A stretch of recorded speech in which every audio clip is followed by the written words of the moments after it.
Good evening. The news summary. Major General Michael Rosette said no formal complaints were made to him regarding the conduct of Defense Forces officers during the unrest which occurred at the Montauban-Imposé prison in December 2024. He was speaking before the Commission of Inquiry investigating the riot. The head of the Defense Forces said he became aware of the situation primarily through media reports. Major General Rosette appeared before the Commission this afternoon as hearings into the prison riot continue. During his testimony, he was questioned on the role of the Commander-in-Chief, the management and organization of the Defense Forces, and the 10th Amendment, which concerns the assistance that military officers may provide to the police. According to Major General Rosette, a total of 36 military officers were present during the incident, including those who formed part of a team known by the name Ibu. Officers who are part of the infamous Ibu team, okay? Who chooses these officers to be part of that team? The commander-in-chief or the officers in charge? The officer in charge. The officers in charge. So you know who the officers were? Who were selected? Yeah, who were selected. Yeah. Okay. I'm sure you know. Ezron Four, O'Neill Fanchette, Daniel Arisol, and Ron Joubert. Yes. Are they part of the Ibu team or not? Not all. When you say not all, who are part of the Ibu team? Ezron 4 is not part of the team. Okay. The others are? The others, yes. After the incident, you never met with any one of them?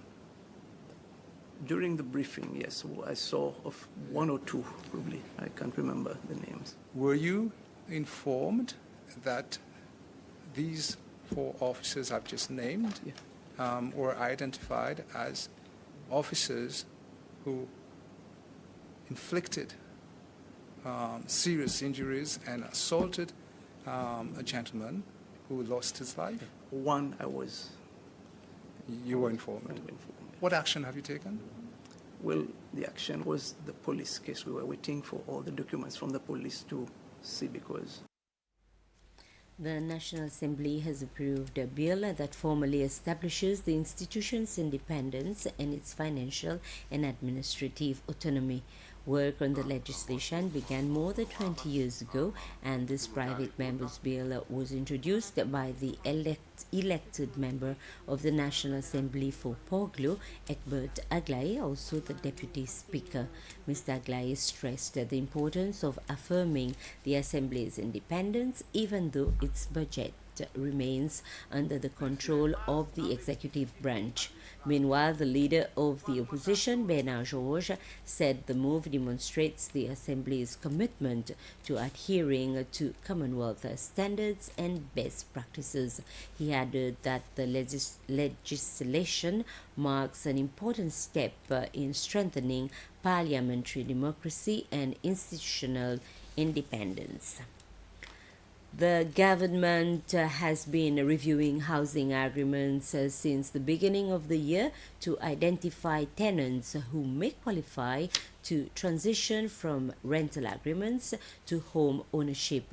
Speaking in the National Assembly, Vice President Sébastien Pillet responded to a question from the Grand Samaï elected member Nelsia Balissa Lepati regarding measures being taken to encourage tenants of the Property Management Corporation (PMC) to purchase their homes rather than continue renting. Vice President Pillet explained that the decision to rent or buy largely depends on an individual's socioeconomic situation, age and health status. He noted that since the start of the year, 28 families renting PMC houses have successfully entered into agreements to purchase their homes. He further stated that PMC is carrying out assessments of rented properties to ensure that homes are in acceptable condition before tenants proceed with purchase agreements. Aimé Perdre is the title of the film that opened the first edition of the European Film Festival last night at the DIPAM Cinema. This Belgian film is also the only French language film presented as part of the festival. The festival is organized in partnership with the Embassy of France in Seychelles, Alliance Française des Seychelles, and the European Commission based in Mauritius.